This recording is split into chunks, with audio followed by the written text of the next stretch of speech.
Yeah, sorry. Here we are again for another mighty, mighty Chatcast. Now I'm going to listen to the mighty, mighty boss tones.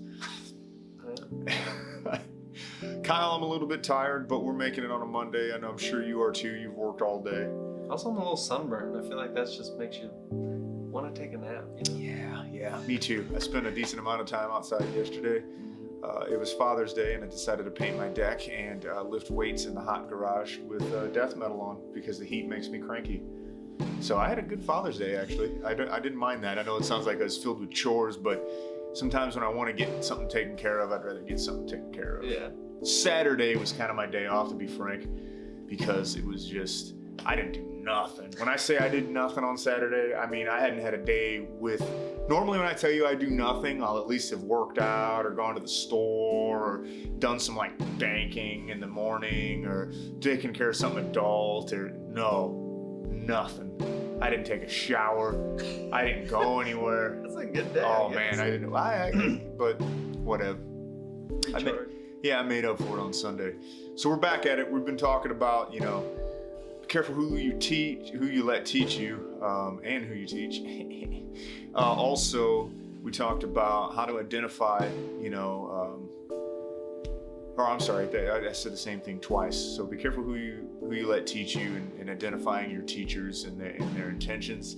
And then why you should listen to us is what we talked about prior to that. And so we're going to continue kind of on that same trend. And I wanted to talk about how you can guard your mind.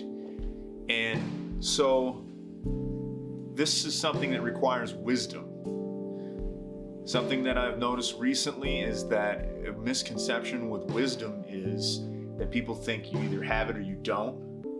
While that is true, it isn't so much like you're either born with it or you're not. In my opinion, it is something that is a skill that can be practiced.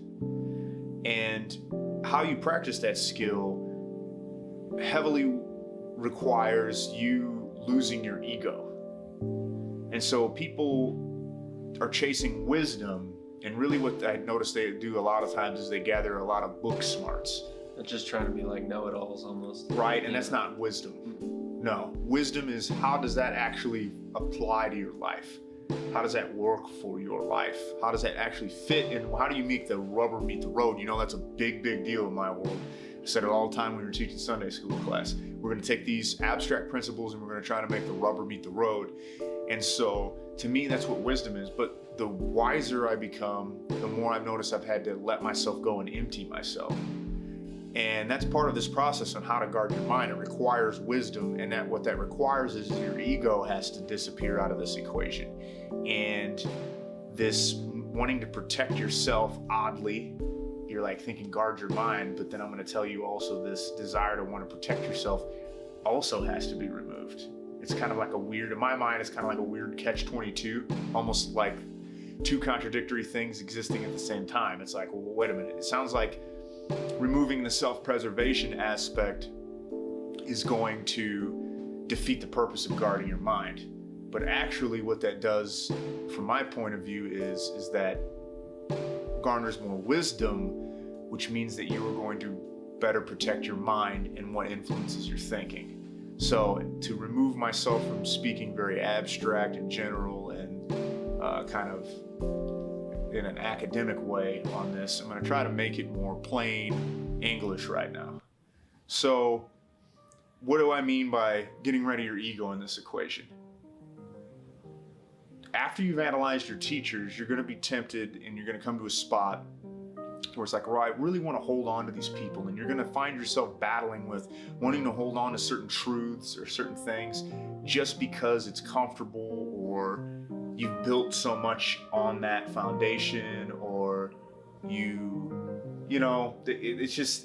this thing, and you're like, man, if I let this go, then this whole aspect of me, or maybe even your actual outward life, your friendships or different things like that might disappear or be damaged if I remove this teacher or these teachings from myself, right? You often see this when a person gives up their religion.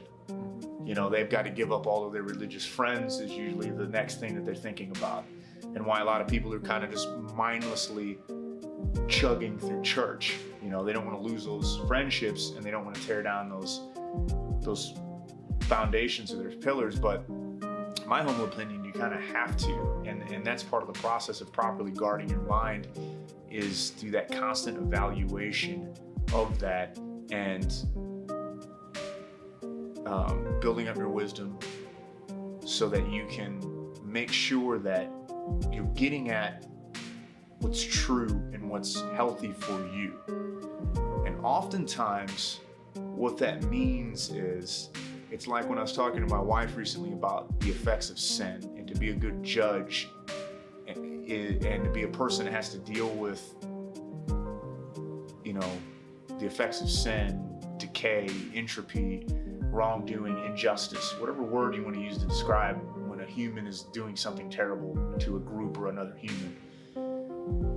Often the solution is found in something that's going to make everyone uncomfortable. That's pretty much what sin, injustice, you know, breaking the law, it's usually what that entails. And when you objectively look at it, it's a lot of times going to make everybody uncomfortable when you're coming to a solution, when you're analyzing the problem.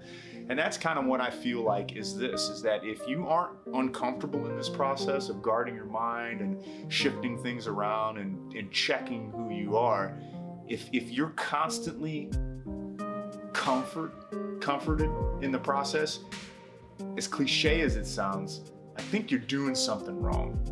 Like there's something not right there. If this is the path of least resistance, you're not doing the right thing to guarding yourself correctly. Yeah. You know, it takes a different kind of energy and a different kind of vibe.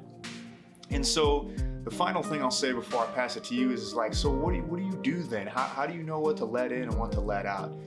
And that is constantly changing and constantly evolving, and it's not a static thing, I don't think. Now, of course, I say that, but in my life, something like the Bible is that element to me, you know, that I don't really try to push out of my life. I've tested it, right? But I don't try to just push it all the way out of my life. I more so do that with certain groups and certain people. And then at the end of that, hopefully I have guarded my mind a little bit better. So to put a nice bow on my somewhat coherent ramblings there, in my feeble attempt to simplify it, as you can tell, it's just too hard to simplify, is that it's a process. Be brave. Don't mislead yourself. Get out of your comfort zone. And that whole concoction, that whole recipe right there is the process of guarding your mind. What comes to your mind when I bring this topic to the table? Wisdom is, like you were saying, it's interesting to me because like a lot of people seem to think it's just pure knowledge, but knowing something and being wise, it's just like, it doesn't quite, it's like a Venn diagram where like kind of overlaps a little bit, but just not all encompassing.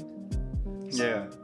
So for me, wisdom is it's kind of like that understanding that, okay, let me start here. And it's funny because we create stories and narratives and stuff like that as part of the thing that we do together. But I'm gonna say, I think that because in our modern era, we view things as a narrative, like we view a lot of the stuff that we ingest for entertainment purposes or even learning purposes is structured as a narrative. There's this idea that it's just like constant progress and that like you never go backwards in a narrative, you know what I mean? But in reality, we need to like be viewing life in this like organism way where there's maintenance involved. And if you don't inject any sort of like intention into something, it can fall into entropy. And so there's this organism aspect of your life that's where the self-maintenance happens. And see, this is a complicated thing because I'm starting to talk about it and I thought I had like a way to just be like, that's and what then I was doing to myself. Every time I start saying it, it's like, oh, okay, but then I need more. Oh, right.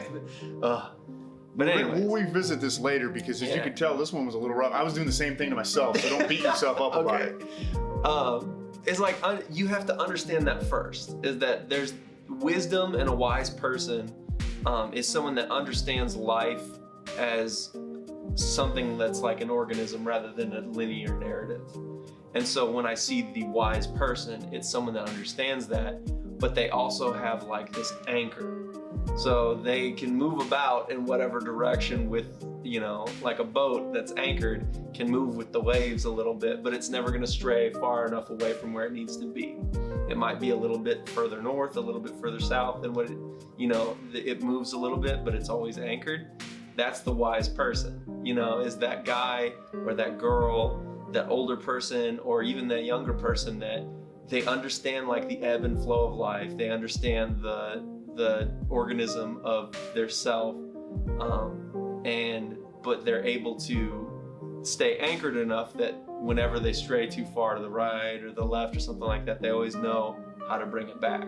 You know what I mean? Mm-hmm. So that's that wise person. That it's that idea of like, was it the Bushido thing that you made me read? That was like, I did suggest that, but I don't know if it's saying what you're getting ready to say. Sorry, I'm all over the place mentally right now. But it's that idea of rectitude, which is a really weird word, but I really like it because what it is it specifically means someone who knows when it's the proper time for this or when it's the proper time for that. When it's the proper time to attack, the proper time to retreat. When it's the time to fight to live, or when it's the time to surrender and die. Yeah. It's that idea of that ebb and flow, but understanding not just the knowledge of what to do in each situation, but to know when it's time to do that. I think that more encompasses what I think of with wisdom is the ability not just to know what to do in certain scenarios, but to know when it's time to do it. Gotcha. Does that make sense? That makes yes. sense. Oh yeah. Yeah, no, I'm following you. So how does that fit into protecting your mind? So, because I know wisdom was a big component of the way I explained it, and so you set the stage for that in yourself in a similar manner, from your own perspective, which was greatly appreciated. I liked it. I felt like it rounded that out really well. But how does that fit into protecting your mind, right? Like, what does that look like to you? What is the wise person or a person striving for that wisdom? What are they doing in that process to protect their mind from impure, maybe, input? So there's like, it's funny. The more you like rehash your original question, I remember why my brain went in that direction it did, because it went really far that way. The wise person, I feel like, because they understand life and stuff like that, and not understand life, but they have a awareness. Yes. Is that they understand the things they can control and the things they can't control. And there's some area in between where you have to realize that sometimes things are going to pop up and attack you and do things to you to make you sad, to make you angry, and all that kind of stuff. And there's things that you just can't defend, and knowing what to do in that moment, but how to protect your mind so that you're not caught in those scenarios is what I think, that importance of like guarding your mind. And so how do you do that? You try and avoid scenarios that are going to enact immediate reactions out of you emotionally, I think. Yeah. Kind of like what I was saying is how I avoid people that try and elicit immediate emotional responses or fan flames that are already burning in me, kind of deal. Yeah. I'm wary of that just because a lot of emotions push you to action a lot quicker than your rational processes can keep up with.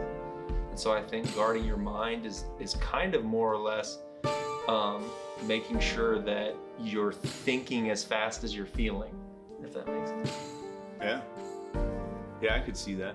So I feel like that's the aspect of how I guard my mind, is I try and make sure that I'm processing my emotions mentally, and that keeps me, I don't know, like I'm thinking about this in circles and confusing myself. No, I was doing it the entire time I was talking to you, but I like where you're coming from there because it made a lot of sense. It's that, and I'm forgetting what you just said, even though I thought it was a good point because I wanted to comment on that.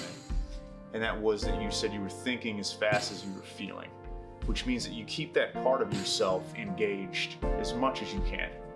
Right? You don't let it go to sleep. I think oftentimes people get into a mode where it's like, especially when they're in a group with people, they're looking for those emotional cues and all of that. In a classroom, in a church, in a friend circle, wherever. And the feeling takes over and the thinking part kind of is disabled, and the thinking comes in later when you're alone, right? I notice a lot of people treat it like that, like the thinking, well, I'll think about this later type of thing. It's like, what you're saying is you need to leave that engaged so that you can properly protect yourself to keep yourself from getting tossed in the, you know, the turmoil of the ocean storm that is the emotional outrage. Or even if it's not outrage, it's the sadness, it's the empathy, it's the this or that. You need to turn your brain back on and be like, wait a minute, what's happening right now? You know, you need to let your brain engage. You need to let your brain be active so that it can protect itself. Right. So you can protect your thinking. I like what just happened because I think we accidentally just solved it mutually. Nice. Which is that the solution there, the rubber meets the road solution is that you have to let your mind be active as much as possible in all stages of this self-reflection and growth so that it can protect itself. If you don't let it be active, it can't protect itself. If you turn it off and only turn it on when you say, okay, now is an appropriate time to think about what's going on, it's never going to mesh with what you feel. And it's not going to protect you. It's just going to make you feel crummy for a bunch of inconsistent and blasphemous and decadent decisions you made when your heart took over. Right. Right? Okay, you know what? I think there's going to be no better time to stop this conversation than right now, but clearly we need to revisit this, and I need to drink caffeine before we do these. Partially kidding because I gotta go to sleep in a couple hours. But anyways, you know what it is. Like, comment, subscribe, do all that social media stuff. We got a bunch of stuff. By the time this comes out, our website stuff will be done. So check the stuff with the links. Bye.